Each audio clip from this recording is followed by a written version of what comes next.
I've always believed that the ability to practice law isn't just power, it's a superpower, because you can change the lives of people in the same way that a superhero can in fiction. You can do it in real life.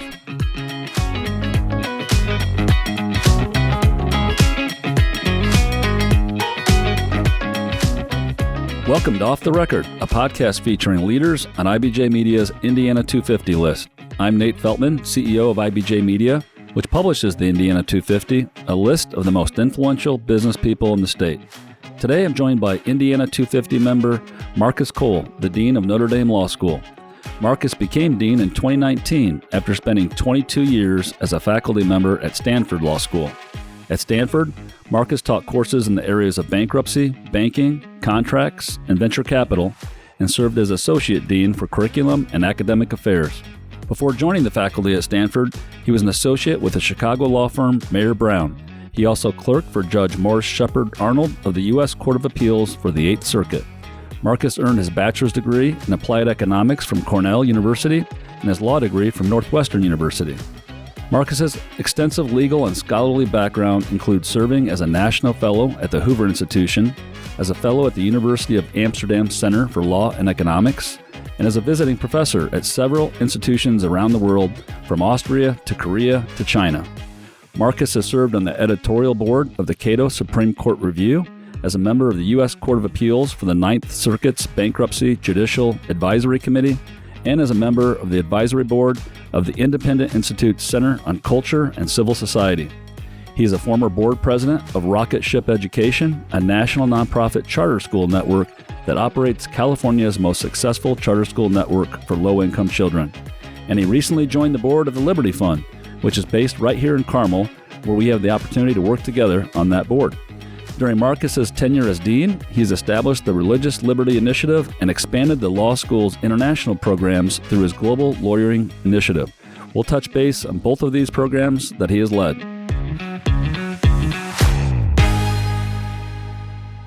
Marcus, welcome to Off the Record Podcast. Thanks so much for being here today. Well, thanks so much for having me. I'm really honored to be here. I'd like to start, Marcus, a little bit talking about your early years. You're the son of immigrants, with your mother a native of the Netherlands and your father a native of Sierra Leone, and you grew up in Pittsburgh. Can you talk about growing up in Pittsburgh and the influence your parents had on you and maybe your decision to pursue a law career? Pittsburgh was a really interesting place to grow up. I grew up in a relatively poor family in the Terrace Village housing projects of Pittsburgh's Hill District. If you're familiar with the playwright August Wilson grew up in the same neighborhood, and all of his plays take place in my neighborhood, the Hill District. And it was an interesting place to grow up. It really influenced a lot of my current thinking about poverty and law. But I grew up in a really strong family. It was a Catholic family. We were very Catholic. And my mom told us that we had two jobs. One was to sell newspapers to help make ends meet, and the other was to serve as altar boys at our church, St. Agnes Church, which was down the hill from where we lived. And so me and my older brother, I'm the second of 5 children, so me and my older brother Mike did that every day. We sold newspapers every day, and we served as altar boys on Sundays at St. Agnes Church, where we had tremendous mentorship from the priests who served our parish, and that really shaped a lot of who I am and why I'm where I am today.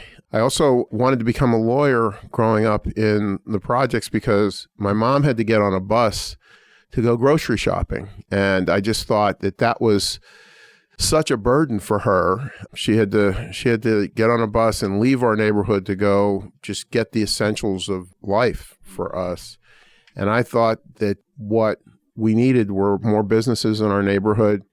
And I thought that what they needed was somebody who could represent their interests. And so from a very young age, I wanted to be a business lawyer to serve that cause and that purpose. Well, you and I share something else in common besides serving together on the Liberty Fund board. My first job was also delivering newspapers, the South Bend Tribune, where you reside today, I know.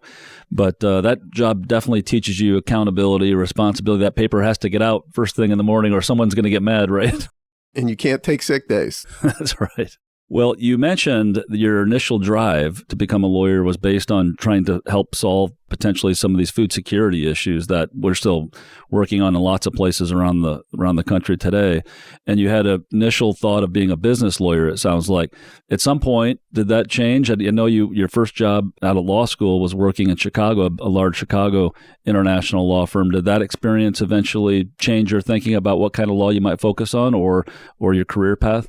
It actually changed in law school. I got a really good education in high school. I went to Central Catholic High School in Pittsburgh. And to this day, I think that the best foundation for the rest of my education was laid at Central Catholic. I was a classmate of Dan Marino. Actually, his dad was my baseball coach. But I got a great education there. I went on to Cornell. And I went to law school at Northwestern thinking that I'm going to get the skills I need to be a small business lawyer. And in fact, I remember my law school essay was about how important it is for someone to come out and become a small business lawyer, because we have got a lot of lawyers who go to big law firms, but small businesses need lawyers too. But in my first year of law school, I'll never forget, I was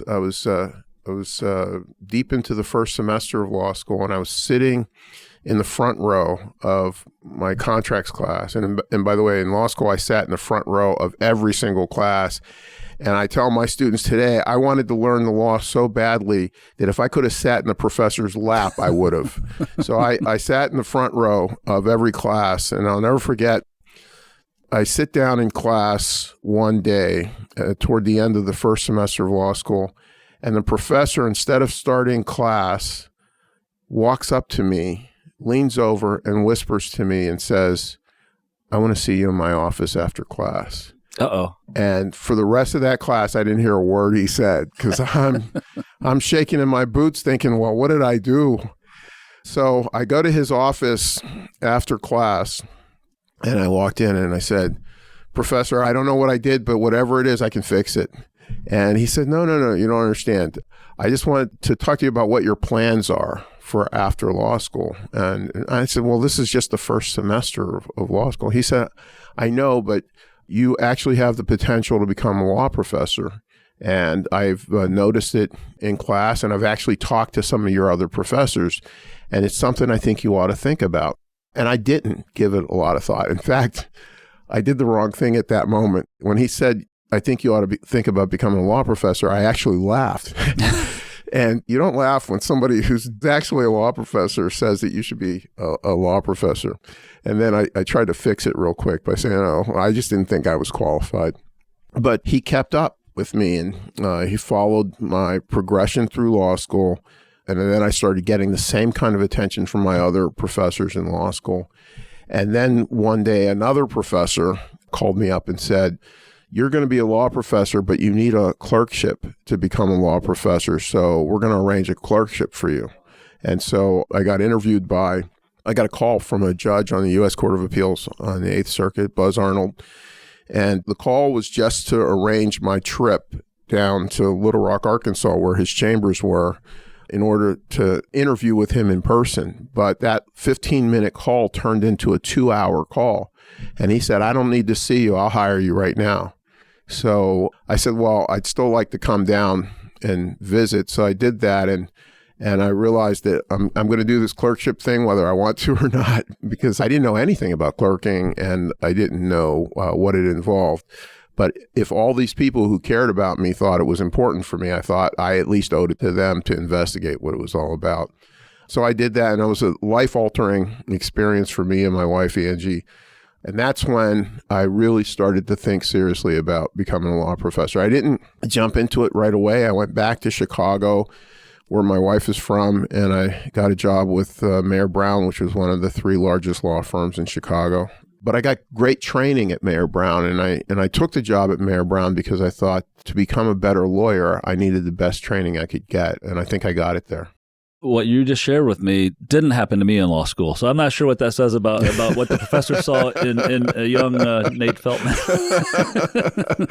Yeah, well, I think Nate Feltman's doing That's all right. That's a really cool story, though. Oh, thanks. That's a really cool story. Moving on. So after you practiced law for 5 years or so in Chicago at Mary Brown, you went out to Stanford and took a professorship out at Stanford, and you were teaching and researching there, and then eventually serving in different faculty positions. Then I've read that when you had the opportunity to eventually become dean at Notre Dame's law school, that was really probably one of the only positions that you would have actually thought about to leave Stanford. Why was Notre Dame's opportunity to lead Notre Dame's law school so attractive of an opportunity? Well, that goes back to my childhood. So you remember the story I told you about how my mom said we had two jobs. One was to sell newspapers and the other was to serve as altar boys. And my brother and I, I was, 6 or 7 at the time. My older brother was a few years older than me. We did that every day, 7 days a week. We sold the Pittsburgh Post-Gazette, and we sold the Post-Gazette because it was a 7-day-a-week newspaper. And there was another newspaper, the Pittsburgh Press, that was 6 days a week, but we couldn't make as much money selling that. So we sold the Pittsburgh Post-Gazette 7 days a week, and then on Sundays we would serve as altar boys at Mass at St. Agnes Church. But on fall Sunday mornings, my brother and I would get up really early, and before the sun was out, we would get those newspapers, we would sell those newspapers, and then we would rush to St. Agnes Church to make sure that we were the first 2 altar boys at that first Mass. Because if we got that first Mass, then we could run home right after Mass and watch the rebroadcast of the Notre Dame football games that were played the day before. And we lived for those football games when we were kids. We saw Notre Dame as our team. Neither of us had ever been to Indiana, but we were Catholic boys, and Notre Dame represented us. And we thought that everything that Notre Dame stood for was special and excellent and good. And so we made a pact when we were little boys that when we grew older, there was only one college for us. It was Notre Dame. We were going to both go there. We were going to be there together, and we were both going to be Domers. Well, my older brother was the worst older brother that you could ask for because he was perfect at everything. He was number one in his class. He was student body president, so he was smart and popular. He was a superstar athlete at every sport, captain of our soccer team, everything. So he applied to one college, Notre Dame. He got in. And years later, when it was my turn to apply and keep my end of the pact, I applied to Notre Dame, and I didn't get in. And I was devastated. So I had to go to my fallback school, Cornell University. And I'm glad I went to Cornell because that's where I met my wife, Angie, and we've been married 35 years. But I always wanted to be at Notre Dame, and I never stopped having that desire.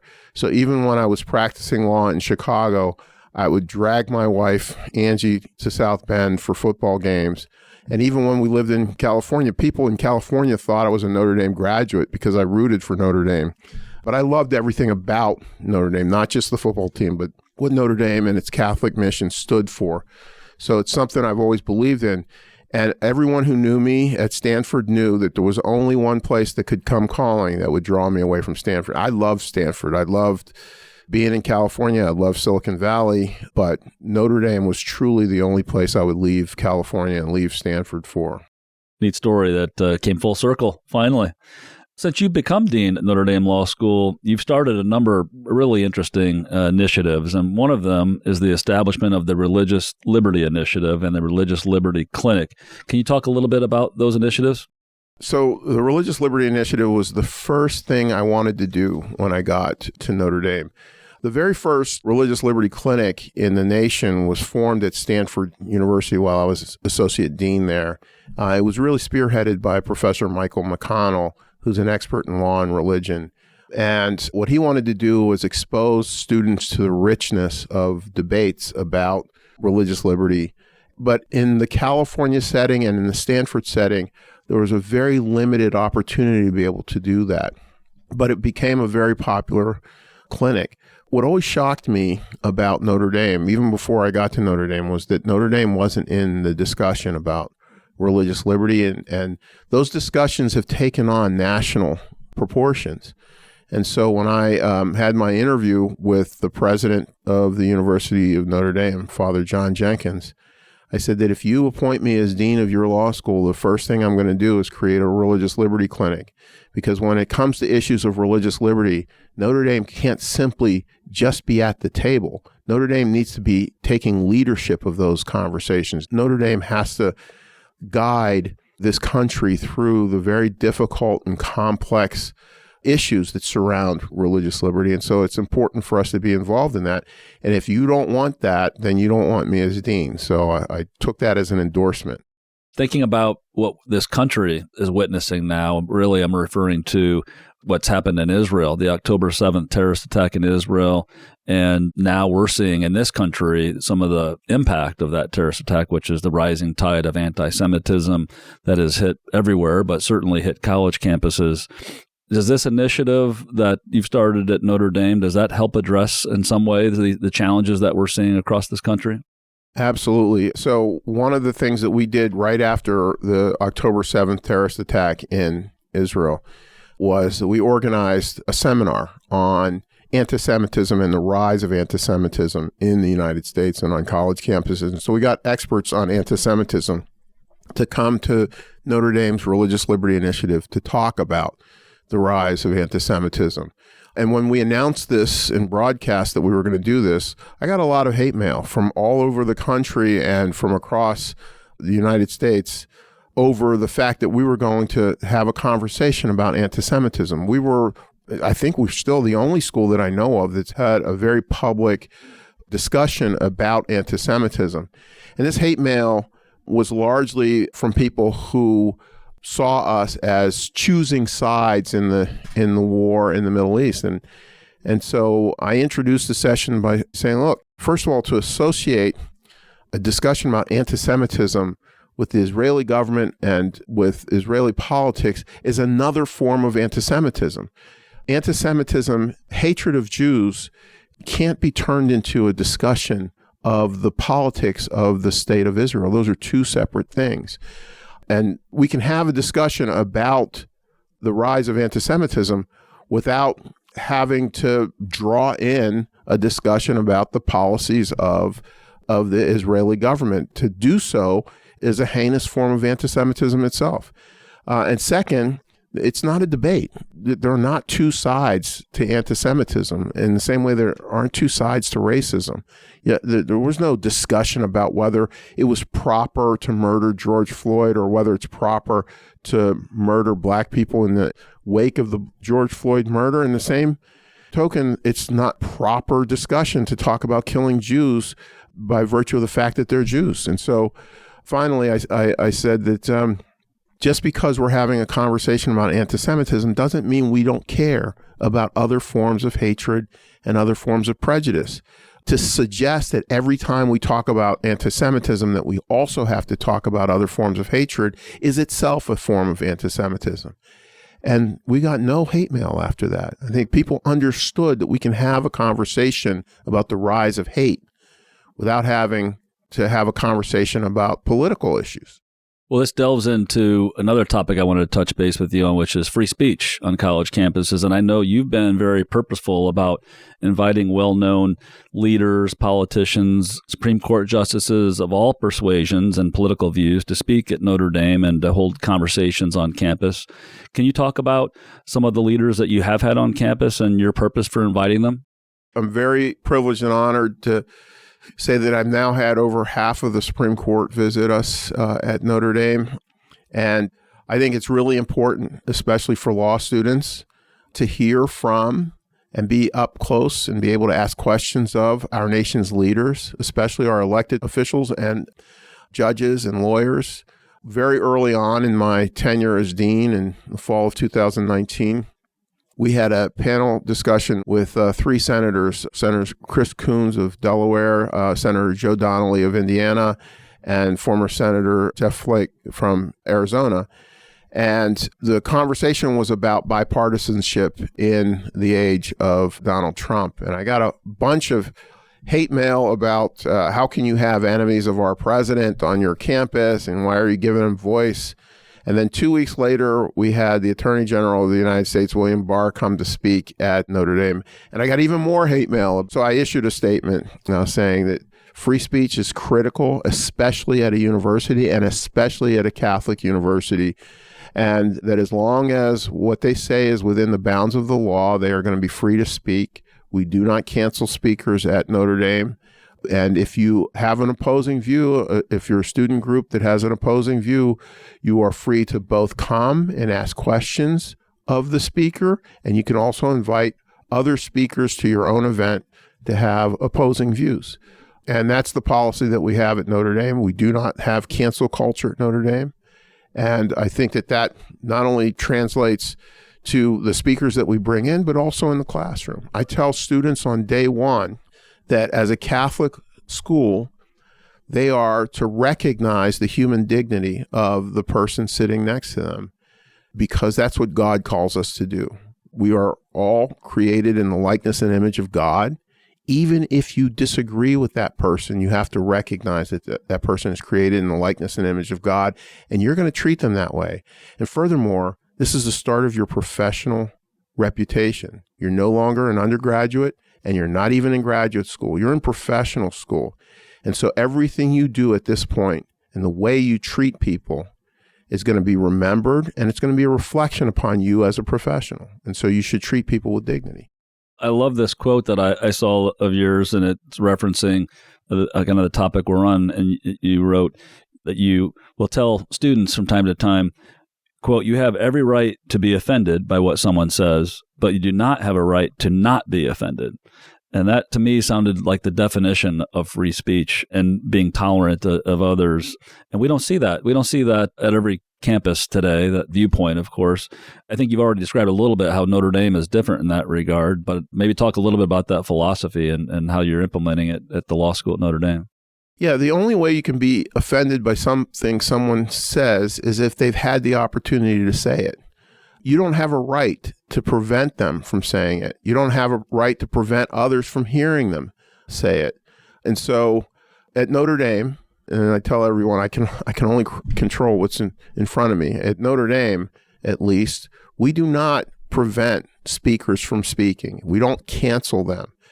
We treat positions, even positions that we may disagree with, as legitimate positions that are worthy of respect and worthy of respectful debate.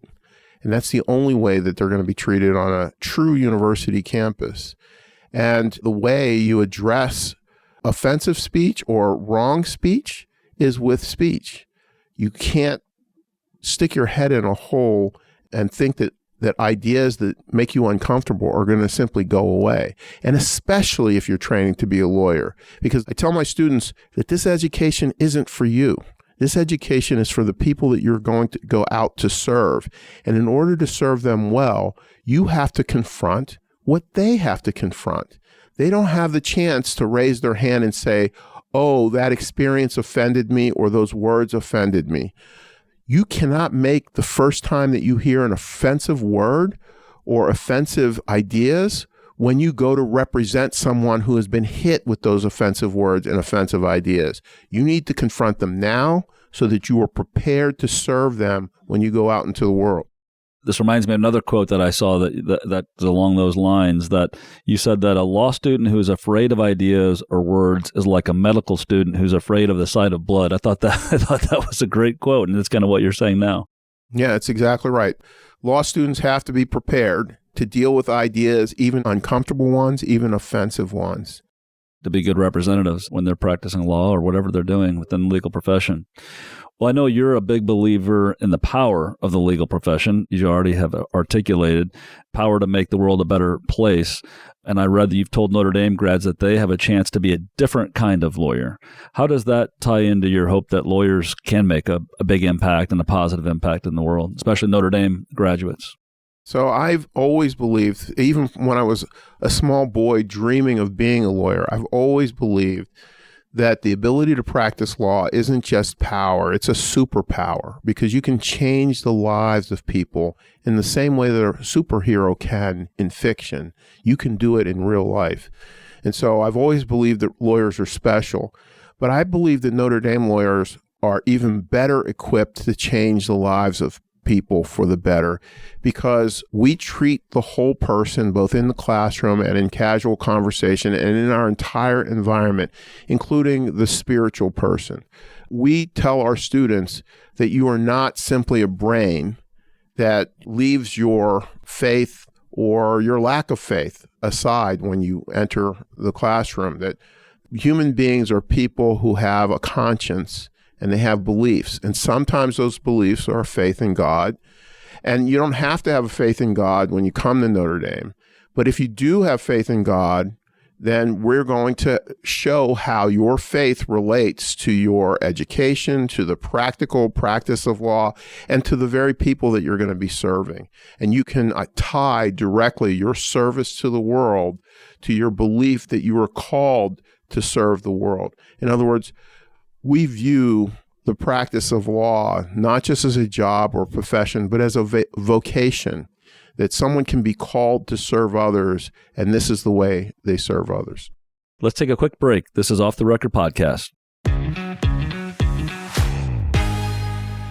Get caught up on the state's top business news every business day with the Inside Indiana Business Radio On Demand podcast. Available now at InsideIndianaBusiness.com, Apple Podcasts, Spotify, or wherever you get your podcasts.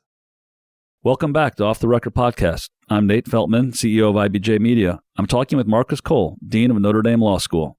Moving on to another, I know, big initiative, important initiative for you as Dean at Notre Dame Law School is the expansion of your international programming, both for faculty and for law students. And I believe you've established a fairly new program in Israel. Can you talk about the importance of, in general, the international initiatives that you furthered at the law school and why maybe the focus on Israel as well? I gained experience through my work as a scholar and my research that the practice of law today is no longer simply jurisdictional, that you can be a small-town business lawyer in a small town in Indiana or representing clients, and you're going to have international issues arise. You're going to have trade issues. You're going to have tax issues arise for a lot of your clients. And you need to be familiar with the ways in which lawyers navigate those kinds of issues. And so what I decided when I got to Notre Dame, because Notre Dame has such a large global footprint already, that one way we can leverage that global footprint is to expose our students and our faculty to the various ways in which they can serve their clients and the world through both their lawyering skills, but also through scholarship at our various locations around the world where they'll be exposed to these global issues. So, for example, I've expanded our London law campus, which is now the largest extraterritorial law program of any American law school. 10% of our law students in Notre Dame study in our London campus. I've created a program in Dublin, Ireland called the Dublin Honor Scholars Program, where I approached the 5 largest law firms in Dublin, Ireland, which, by the way, if people don't know, it's a tech hub. It's become like the Silicon Valley of the European Union. And so I approached the 5 largest law firms there to take our students into their summer training program so that our students would be exposed to both European Union law, but also it's the last English-speaking common law country in the European Union. And so I wanted them to be able to navigate those trade issues. I created a similar program in Hamburg, Germany. Now, recently, I've expanded that program to Tel Aviv, Israel. Tel Aviv, again, is one of the world's Silicon Valleys, a big tech center around the world. And we have a partnership with Tel Aviv University's Faculty of Law, where we exchange students, exchange faculty, and also have placements for Notre Dame law students with Israeli tech firms. I didn't at first realize the connection. That all makes sense. Tel Aviv being a hub of technology development in the Middle East. And of course, as you mentioned, Ireland being a center for Europe. Are you teaching venture capital courses? What does some of the coursework look like in both of those places? So we have a course on venture capital and capital markets being taught both full-time in London, but also over a spring break, what we call a mini course that we conduct in various places. We also have a course on natural resources law in the north of England, in the Lake District, studying the UK's electrical deregulation program. In Ireland, intellectual property law is very big, as well as data privacy. We have a student placed with the data privacy minister of Ireland. In Israel, it's mostly focused on technology law, but we're also exploring the expansion of our law and religion program there as well. Well, going globally coming back to Indiana a little bit, you've now lived in Indiana for about 4 years or so after spending 22 in California. And so you have a little bit of a feel how Indiana compares to California. And of course, you've traveled all over the country and all over the world. But we're always trying to learn something about experiences of our Indiana 250 guests. And in that vein, what is one big idea to make Indiana a better place, maybe to live or start a business or to grow an existing business? Any thoughts or tidbits you could share from your experiences? I think that the rest of the world has a lot to learn from Indiana. We absolutely love Indiana, and we wouldn't move back to California for anything at this point. We love California, but if you open up the newspaper any day, you know that California has a lot of problems that Indiana doesn't have. And I think Indiana's on the right track.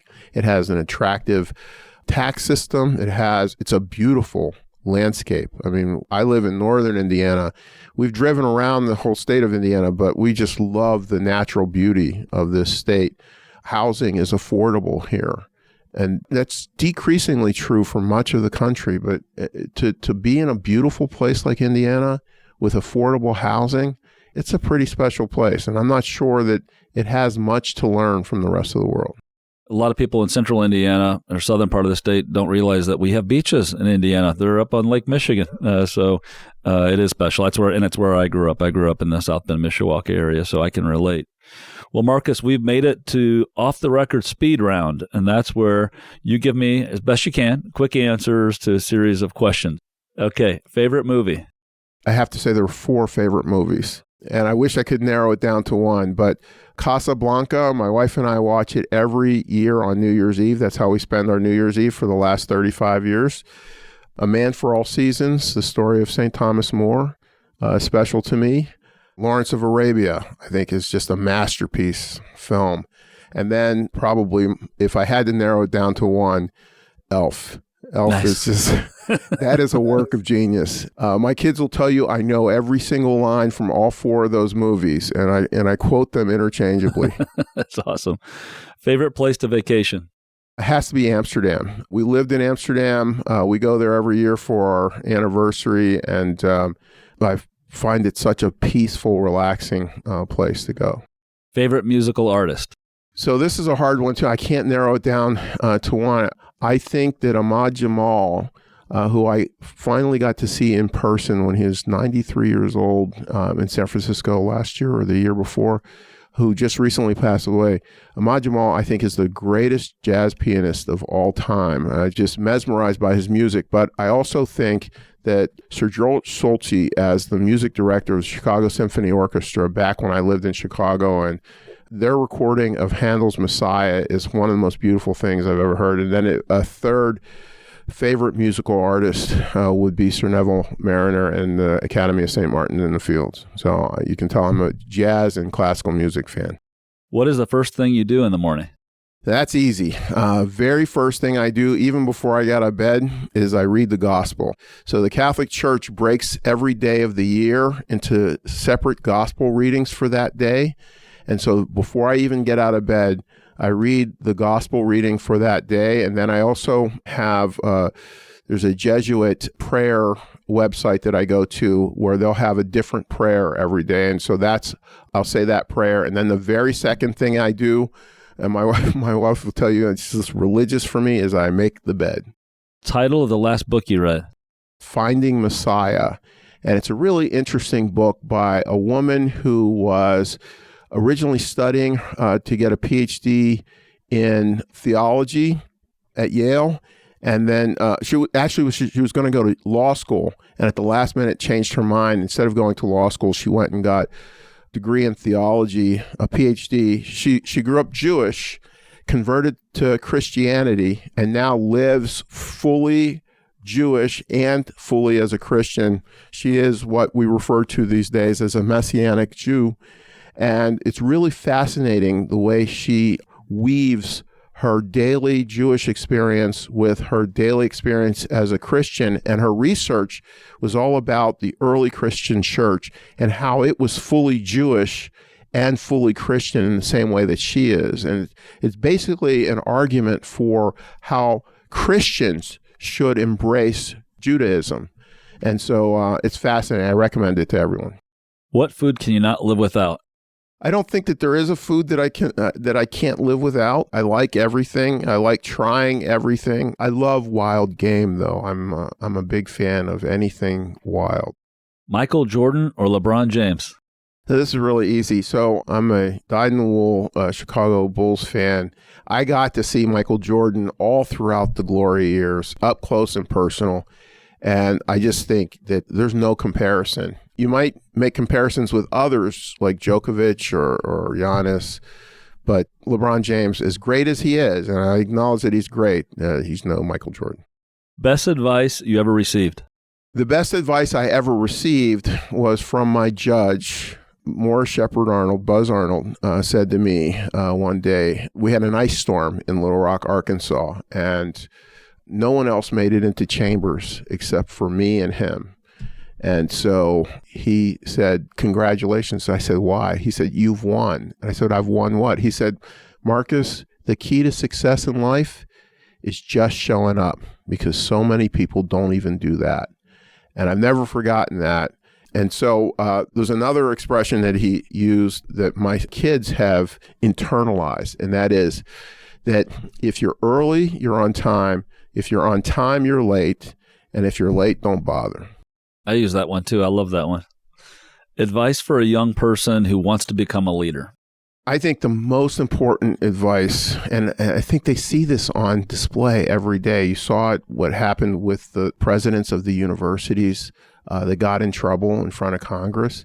The most important rule that you have to follow as a leader, and it's so hard to not do this, but the most important rule is to not care what's popular, not care about what other people, don't try to please other people. You have to do what's right, regardless of whether it's popular. And you won't get in trouble or lose your integrity if you simply do what's right. You can only lose those things if you try to please other people. Last question. When is Notre Dame football going to win another national championship? I think it's going to be very soon. I'm looking for next year, actually. I think the college football playoffs expansion to 12 teams, you have to include Notre Dame in that mix, because we're going to be perennially in the conversation. And without a conference championship to win, we can at least get a spot in the playoff. And I have a lot of confidence in the other Marcus on campus, Marcus Freeman, the head coach of Notre Dame football. And I believe that he's going to have his name on one of those gates on the stadium soon. Marcus, thank you so much for joining me on the Indiana 250 Off the Record podcast. We're thrilled to have you living in Indiana and making incredible contributions in our state and around the world. Thank you, Marcus. Thank you for having me. It's a tremendous honor. Thanks to Notre Dame Law School Dean Marcus Cole for our conversation today. To learn more about other leaders on IBJ Media's Indiana 250 list, go to indiana250.com and look for a Page 2 feature each week in IBJ. We'll be back with a new Indiana 250 Off the Record conversation soon.